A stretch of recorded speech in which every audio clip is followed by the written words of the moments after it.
สวัสดีครับผมล่วงนัดครับผมสวัสดีครับผมน้องโบงครับผมน้องโปงนะครับผมแล้วก็สวัสดีครับผมน้องบอยครับผมคุณบอยแล้วก็คุณตู้นะครับผมเป็นแฟนรายการวิธีคนใต้นะครับผมวันนี้ติดต่อล่วงนัดมาตกปลาหนังเรือนะครับผมนุกๆกันในทะเลสาบสงขลาตอนนี้เปิดกลองมาก็ติดมาแล้วนะครับผมตัวปลา ตัวปลาหัวมุงเดี๋ยวไม่เกี่ยวกันหนึ่งไอ้กันนึงออกที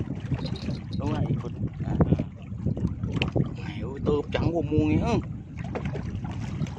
เปิดกลองถึงกันเจอกันเร็วกันนี่เดี๋ยวตู้อยากเร็วนี่ใจเย็นเดี๋ยวตาดิเบ็ดเกี่ยวมือพวกเดียวใจเย็นตาสานุ่มไงอยากเดี๋ยวมันจังมันนี่นี่เดี๋ยวนี่ข้าวไปปลือเกี่ยมาน้องอยากแล้วเอาตัวก่อนเดี๋ยวแป๊บถ้าว่ามีร่างราวตรงนี้เป็นไข่กันนี่ดูโอ้ยยิงเป็นล้วงเฮ้ยรุ่นแล้วเอาเลยโอเคนี่นะครับผมเปิดกองมาก็เจอกันเลยนะครับผมเอาตาดูกันปลานะครับนุกกันมันเหลวล้วงดีแล้วเอาเลยครับผมอย่ากันเดี๋ยวนี้ล้วงเดี๋ยวกันอย่าเติมตับปาขึ้นยังกับนี่ล้วงในพวกหนูอยากเอาอันนี้ใช้มาในข้างหลังก่อนได้ครับผมนี่เหล็กเดียวล้วงจับกันเบ็ดเนี่ยนี่นั่นนะเมื่อนั้นเลยครับลากมาเลยมุนเร็วๆก็ได้ไม่หรือว่าติดตังฟุ้งลูกไส้เข้ามาบ้างเนี่ยถ้าเบาๆยังลูกไส้ไหมผมว่าไม่ลูกไส้กับลูกซิ่วไม่ลูกไส้กับตรงเดียวมันไม่ยิงเลยวันนั้นเป็นนะตั้มบ้าขึ้นยังมาขับล้วงไหนโอ้มาแล้วตัวเล็กพวกมวงพวกเม่นล้างเว็บเลยนะปลาข้าวใต้เรือเอายกมาเลยนี่นะครับผมแหมเอ้ยตะล่องซุปเปอร์กิทจัดใส่ก้อนเลยตัวใหญ่เลยตัวใหญ่นะวัวม่วงกางโกล่วงวัวม่วงกับกางโกเองเดียวนะครับผมเหมือนกันเรียกคนละชื่อแต่ว่าตัวใหญ่นะใหญ่ยังปานตัวเล็กโอ้มวยถ้าปานปานรถก่อนได้กันนั้นโอเคครับผมตกกันต่อไปเรื่อยๆไม่ก็จะพุงข้าวปรีดนะอีหน้าว่าใครอ่อนอนนี่ถ้าเป็นคนกันหน้าว่า7-8 เดือนได้ผมว่านี่นะครับผมตัวเล็กกล้องกุนตูบ้านเลยนะครับแต่ว่าตัวไม่เย็ดนู่เบอร์ห้ามประมาณ8 กิโลได้รู้ตังกัดใช่ไหมอันนี้พวกโมงกันสิตัวใหญ่ยิงแต่ว่าน่าเล่งว่าตัวแกงว่านั่นลมเล่งอย่างเลยถามว่าได้ปลาเลยเกาไตเรือแล้วปลาอะไรอ่ะมีลังเหรอย่าของผมมันเน่าครับอยากโชว์อิดนี่นะครับผมแฟนรายการมาตกปลาวันนี้ระวังอีลูกกลางลังอีกคนหนึ่งบ้านนี่ครับวัวมุงตัวใหญ่นะครับผมตัวเติร์ใหญ่ครับผมแต่อ้วนพี่ตึ้งพุงข้าวปรีดใครไม่รู้นะหน้าว่าใครดูดีนะบ้านก้องกินจากกับแกล้มกาเปียบไม่ดูไม่เคยแต่คนตกได้ใครเนี่ยแหมว่าไปนุกลาวันนี้ถ้าปะนั้นกับผมบ้านเลยตัวใหญ่ยังไม่ทันได้นะครับผมตอนนี้เราก็ได้ตัวเหล็กมาไล่ตัวแล้วนี่ตกประมาณไม่ถึง10 นาทีนี่ครับนะได้ตีเก่งแล้ว7-8 ตัวแล้วนะครับผมป้าเลยเสบียงเปียบมีน้ำดื่มก้องกินกับข้าวนะครับผมไก่ย่างหมูย่างแล้วก็ปัดเป็ดนกเป็ดน้ำตกปลากันไปสักพักนึงตอนนี้ก็เริ่มหิวแล้วนะครับผมเริ่มแกเสบียงกินกันก่อนนะครับผมนี่ก็เตรียมมาไล่ยางนะครับได้ยะอันนี้ตำพุงซอสล่วงยา ป้านเลยครับน่าร้อยนะ นั้นก็เราก็เอามาจากเดี๋ยวเราที่ว่าตกปลาไม่ติดเชื้อได้ไม่ติดเราหน้าตาไม่ติดเรากระโดดมันไอ้นี่เด็ดกว่าเบื่อล่วง อันนี้คือ มันเป็นนกเป็นหนาม ประเภทนกเป็ดน้ำโดยทันล่องสุภกิจ ไม่มันม้วยต้องบอกว่าป้านกมันกินปลา ถูกต้องครับผมไม่ เราต้องเอาของปลาเนี่ยมาเกมเลย เกมเลยใช่ไหม นี่ถ้าปลากาหนามมันกินดีกว่านี้เลยเบ็ดนี่ปลากาเดี๋ยวมันพูดง่าย จ่ายทุกตองแต่ผ้าการามกินดีว่านี้เลยครับช่องชุดนะครับผมฐานโน้นก็1 จุดนะครับผมแล้วก็ฐานนี้อีก1 จุดเปรียบกับเกรมอื่นไม่รู้ไม่ใช่กับเกรมกับข้าวแม่เอ้ยเล่งพิษผมกับข้าวไม่ใช่กับเกรมที่ นี่ครับมากินกับข้าวกันกับผมทุกๆคนลงมือเลยตัน เราจึงจัดประทับปืนผล กินด้วยกันนะครับผมลงเรือลำเดียวกันแล้วนะก็ไม่ให้หิวไอ้เหนื่อยนะครับผมอยู่ในเรือมาตกปลาเอาความสนุกความบันเทิงกันนะครับมากินด้วยกันกับผมทุกๆคนติดมาโอ้ยแหมเอ้ยจับขึ้นเรือไปอันนะ แต่ไม่ได้อยู่ในปุ๊กใช่ไหม ก็ไม่ต้องเวี่ยงไกลแล้วเราอยู่กลางนี่แล้วตอนนี้ ไม่ได้ปุ๊กใช่ไหมเรื่องว่าถ้าไม่พลาดเบ็ดโลกตอกกับเบ็ดปองก็ได้กับโยนใต้เรือนะใจ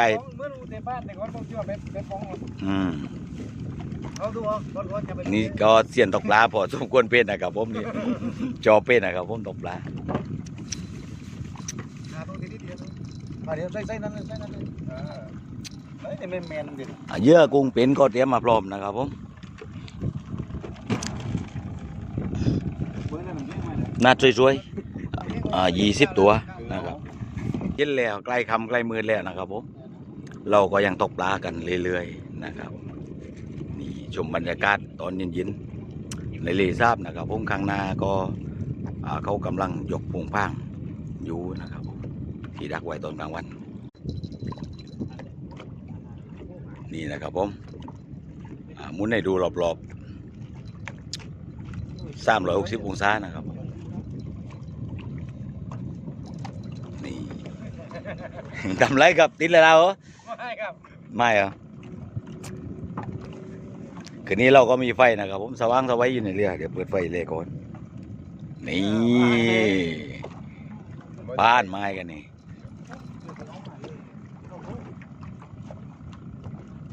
ปลาก็ตกมาได้เยอะเลยนะครับผมตอนกลางวัน นี่ครับผมสักประมาณ ไล่ตัวเลยเป็นรูปไม่ต้อง กิโลไม่โตกับเพราะว่าไม่ได้จังที่แต่ว่าไล่ตัวเลย ประมาณ20 กว่า เดี๋ยวให้ดูส่งตัวที่ว่าใหญ่ๆยกโชยเลยครับใหญ่มากเลย อันนี้โบราณสุดก็โบราณสุด โอเคครับผมเดี๋ยวเราก็จะตกกันไปเรื่อยๆนะครับไม่กำหนดเวลาเอาเป็นว่าฟังความคิดเห็นทุกคนบนเรือถ้าว่าง่วงนอนแล้วอยากกลับหรือใครมีธุระก็คอยว่ากันทีๆนะครับผมปรึกษากัน กับลอยลักไปตามกระแสน้ำเลยว่า อย่ามันดุงไหมบัดไหม นี่กระชากจัง อันนะกระจากเลยนะใจคำกระจากเลยวันนั้นกระจากแรงไหมกระตุกไหมถ้าตัวเล็กกันกระตุกถ้าตัวใหญ่กระจากอย่าว่าแสดงว่าตัวใหญ่ มาจากกระซวกนะ ไกลมาถึงหรือยัง ไกลเนี่ย มันคือตัวอะไร อย่าว่านะนั่นเลย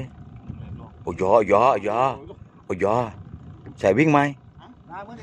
ใส่ต้องใส่วิ่งตักแม่ครับไหนอ่ะโอ้ย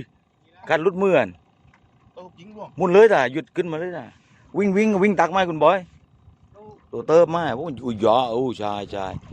ข้างปานมากุ้งเป็นในนี่ตกเด็กเดียวผมว่าเฮ้ยเลยดิไหนโอ้ยมีลังโอ้เติมเอาวิ่งตักให้ทีนะวิ่งอาทิตย์ปลาเราก่อนมุดใส่เลยกับยาวเลย โอ้ยยาร้อยจริงนะครับผมท่านรองธุรกิจครับผม ของเทนะครับ กองเตนะครับผมมีลัง ไวดิบุ้งก็ปั้นเลยดุกทะเลใช่ไหมล่วงปลาจ้า นี่เลยครับปลาดุกทะเลหรือปลามีหลัง ย่ามาเกี่ยวเลย มาถ้อยกันมาปั๊บเฮ้ยใจเย็นตาโอมตาบนวิ่งเดี๋ยวตาให้ก้าวก่อนอย่าเพิ่งยกก่อนมาโยนซ้ายเลยโยนซ้ายเลยครับโอเคได้มาแล้วนะครับผมหวาน มีหลังใช่ไหมนี่ นี่ครับมีลังครับตัวนี้มีลังเนี่ยครับผมแล้วก็มีเยียงก้อยต้องระวังด้วยนะครับผมไปดูใกล้ กล้องบอยอะไรนะเหลือลูกมี ๆโอ้ยใหญ่ตัวอะไรคืนนี้จางอู้เลยเต็มเรือเลยกันนี่เขาทับรถก่อยๆกีมตุ้งมือ เอียงก็มันล่วงด้านบ้านนี่ ถูกต้องครับผมครับผมแต่โดนแล้วก็ติดเครื่องรอบบ้านทันทีครับ นี่ก่อนตกดีแต่เอาไปได้ล่วงหนักเจิมซะก่อน ไอ้ไม่นะไม่ขนาดนั้นหรอกครับ นี่ตัวระวังเอียงมันนะ มวย ไวแต่พวกนั้นไม่ดีได้เพราะว่าใหญ่ปั๊บปั้นเลย มวยเลยอยู่ที่ก้นครับตำบาบขึ้นกันครับน้องโป้งตันธุรกิจนี่ตำบาบขึ้นนะครับ ตัดไปก่อน มีซ้ำเมียงนะครับผมเมียงมีเมียงลังก็มีผิดนะครับสดจากทะเลตัวเนี้ยนะห้ามว่าเพื่อนวันนั้นน่ะเติบเลยบุญอยู่เลยว่าคำนี่ว่าเขามีลังสักตัวใช่ไหมจัดมาแล้วกันนี่ตัวห้าเวลานี้ตัวเดียวดักที่เก่งดักที่พัดเป็ดแล้วนี่จริงเติบโอเคทิ้งเรียนทิ้งน้ำเลย แกเบียดกันไว้ถึงจุ่มปลา แกเบียงไว้ถึงตุ่มปลาน่าเอ็นดูนะ ถ้าไปเดือราพวกมันอยู่เป็นผู้กันมีแล้วล้ำหมด เยอะกุ้งเป็นใช่ไหมหรือเปล่ากุ้งเป็นใช่ไหม ไม่ของผมนี่ผมใหญ่ไอ้ปูมา ไม่ใช่กุ้งเป็นที่ใช่ไหม ปูนี่มา ของผมกูงั้น ตู้ เปรียบเลยกันนี่เต็มเลยยกโชว์ด้วยดีครับตัวนี้แหมผู้ย่อนยานนะหน้ามันนะหญิงยา ไปเลยจะมันนักจังอย่างเดียวใช่ไหมผม นะอันนั้นเคยกันนั่นถ่ายพุ่งเด้งๆกันโอเคครับผม ผมคิดได้ ได้เกือบโลครับยาวถึงมันปี ดูมาดิ ปลาดุกทะเลมันก็รูปร่างแบบนี้นะครับผมอยู่ยาวๆนะไม่ใช่มันพร้อมนะครับผมอันนี้รูปร่างมันเป็นแบบนี้ลักษณะมันโอเคครับต่อกันต่อนี่โดดน้ำติดนะครับผมเลยนะ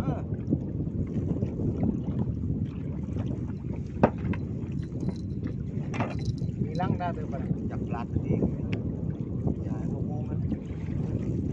ที่อยากปลาดันอยากไม่บอกเยอะ ผมยังเบียดมันแต่ว่าน่าใช้มาเป็นเลย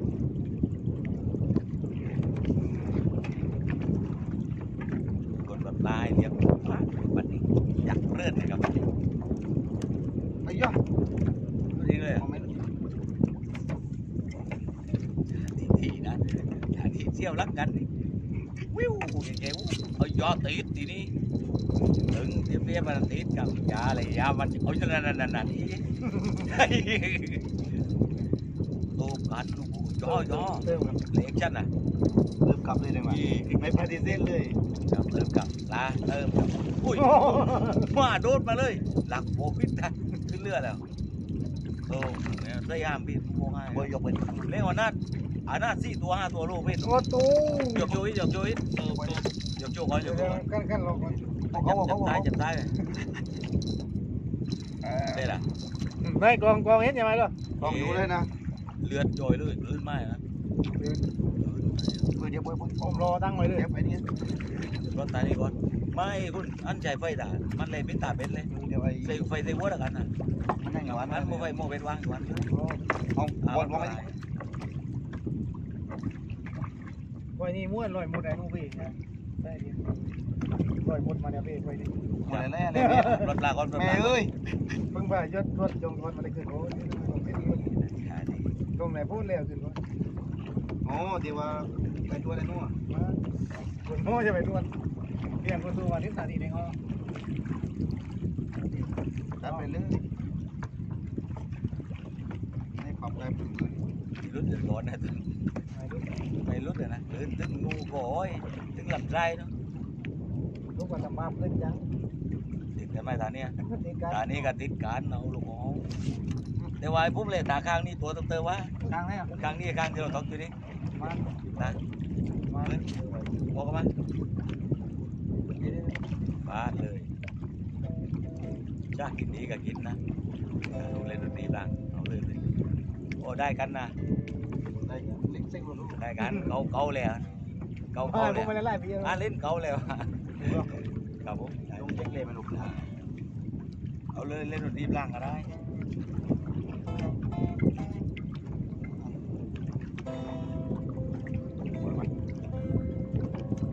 บอยต้อยไปเดี๋ยวบรรยากาศเลยครับวันนี้ต้อยลังมี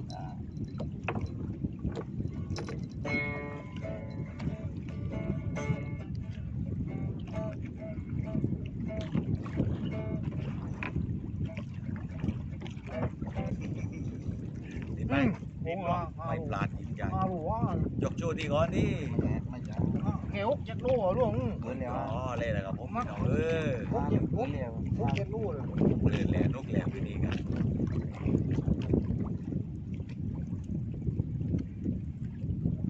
เนี่ยมีเอียดจังตอนนี้ เอา บอยว่าลูกเย็นไปก่อน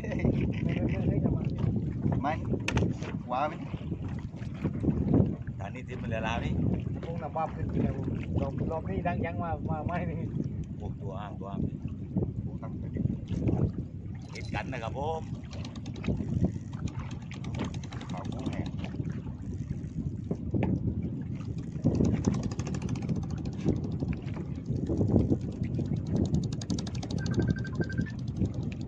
หลังจาก เดี๋ยวผมนะเดี๋ยวกระตุกกันจริงๆก็ไม่เยอะเดี๋ยว ปงวันนี้กับตันลีก้า ผมอ้าว ตาเป็นอันอยู่เรื่องกู ก็ช่วยปฏิกัน โอ้ วันนี้กับกลางลี่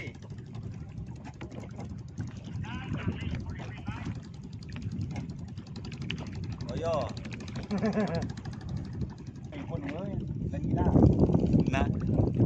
โอ้ติดแล้ว ไม่บักแม่งเดียวไม่ได้จะมือเรียกนี่นะ ไม่ได้เจ็บมือเลยครับ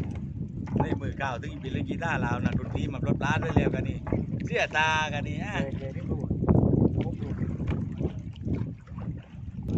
ไม่รู้ตีกับติดเลย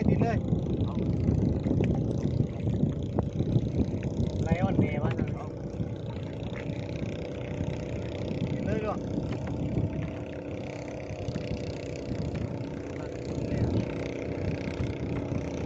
โอ้เดี๋ยวไอ้ยุดเลยไอ้น้อยได้เนี่ยวิ่ง ไม่บอกอะไรโอ้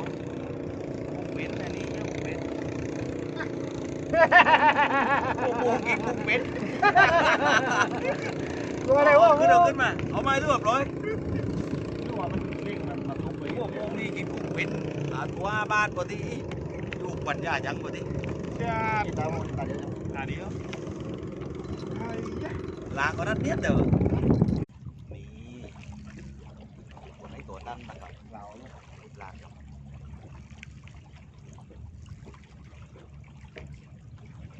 ช่วยกันแน่นอนว่าลูกปิ้งลาง หน้าเล่งยัง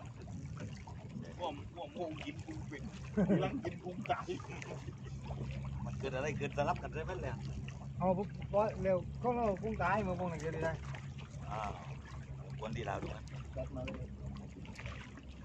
บุญผ้าไปก็ได้ได้ตั้งบุญผ้าไหมนี่ปืนนั่งก็ไว้นั่นเอาฐานนี่กันนี่เบอร์ปลอมกันระวังนี่ปืน ผมมาที่ไหน ครับกลางลังไม่อะไร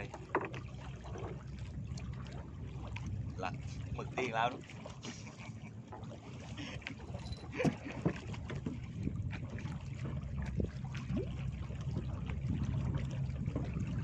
ผมลุ่ม เดี๋ยวก็ได้ไม่จัดเป็นอย่าง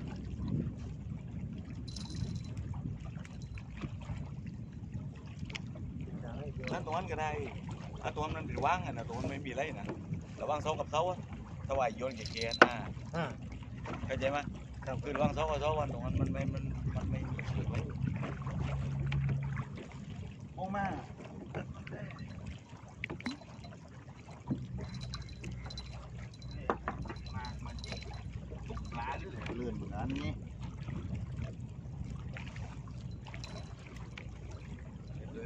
ถไม่กี่การรถ คนตกกันไม่กี่การ ต้องไม่กี่การครับเพราะอยากร้านมันอยู่แล้ว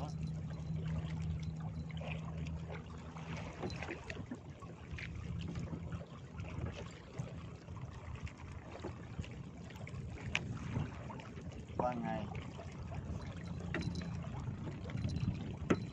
ปืนนึงมาได้เหรอ ถ้าจะดี มีปืนนึงเลยปลาคนนวลนั่นนะปืนพุ่มโยนแต่นวลเดี๋ยวดูประมาณพวกเม้นอะไรเยอะ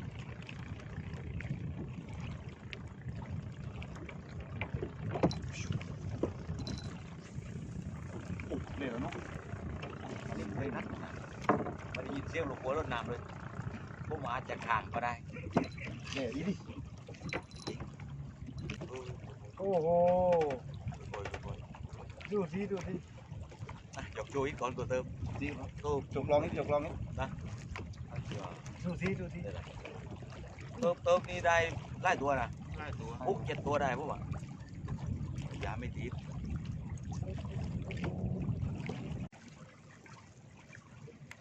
ติดมาดูตึกมาเดือดขึ้นกัน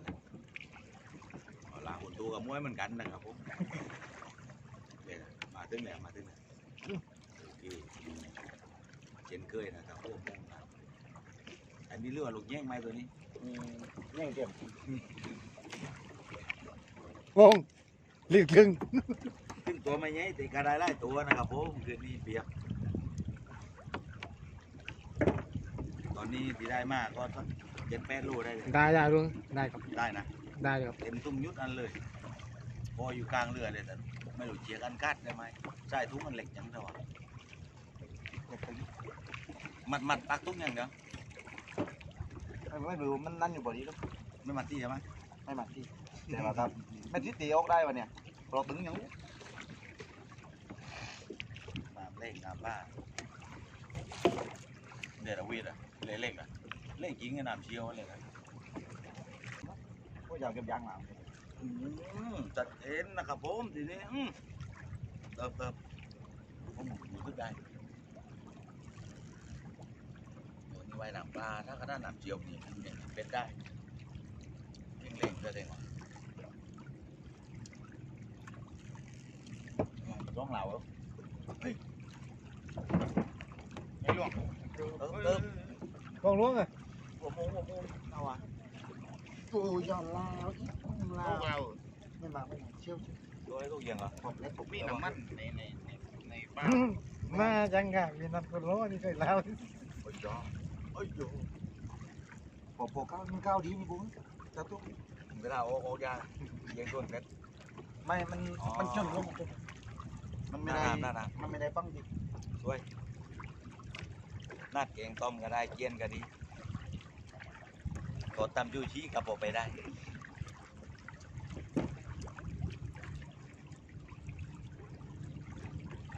ยังไงเลย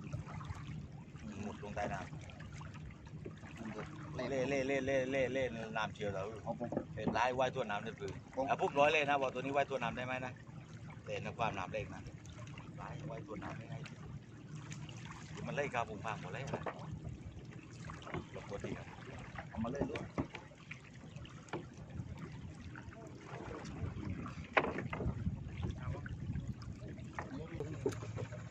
โอเคครับนี่มาดูปลาทั้งหมดที่ตกกันมาได้คืนนี้นะครับผมเปรียบไหม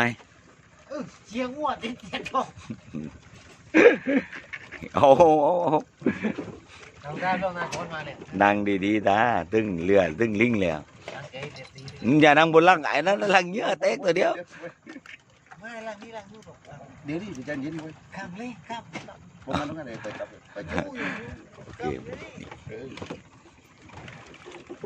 ก็ลักๆก็หัวโมงนะครับผม ไล่ลู่ลง ลายเป็น10ผมว่ะ 10 โลติด เป็น10 โลติดนะ 10 โลติดครับ เรือ อืม อะไรป่ะ เต็มตุ้งยุดแต่กันนี่นี่มีลังตัวนี้นะ โต๊ะกับเบสโต๊ะกับเบสลงนะไม่ใหญ่ตัวนี้นะ โต๊ะตองครับผมไม่ใช่วางกัดเตี้ย จัง ขั้นละตาละขั้นละช่องตานี่กระติดขนาดนี้วะนั่น ได้เลย ติดเงียงที่เนี่ยดึงจะเยี่ยวมือ เมี่ยงได้ไหม ติดยังโอเค มีเรื่องนี้เราอยากว่างรอบไปมาจบ อ้าวยกเลยที่กันนี่ นักอะไรนู้น ฮะไม่เอ้ย อยากว่าจะรีบโกง เฟียบเลยนะครับผมพลาดมากินนี่ ป้านครับ นกไม้ตกเบ็ดกินนี่ นุกกับ นะ กับเจ้าของอะไรไม่เคยมาทำวันนี้ที่ ไอ้ยานะครับผม เน้นเด็กเจ้าของอะไร เจ้าของร้านเอรุ่นน่ะใจเซอร์วิส ครับ นะครับโอเคก็ล่ะทุกคนไปทางนี้ก่อนนะครับผมก็พูดทุกคนที่ติดตามรับชมสวัสดีครับผมเจ้าของร้านเอสวัสดีลาก่อนบ้างครับผม สวัสดีครับผม สวัสดีครับผม ไม่ไปเก็บของขึ้นกันนะได้กันเปรียบขึ้นนี่ ฮะ มึงใหญ่ที่รู้อ่ะ อ่ะยกเลยที่ ให้ลงหนักดีจังเลย ว้า ว่า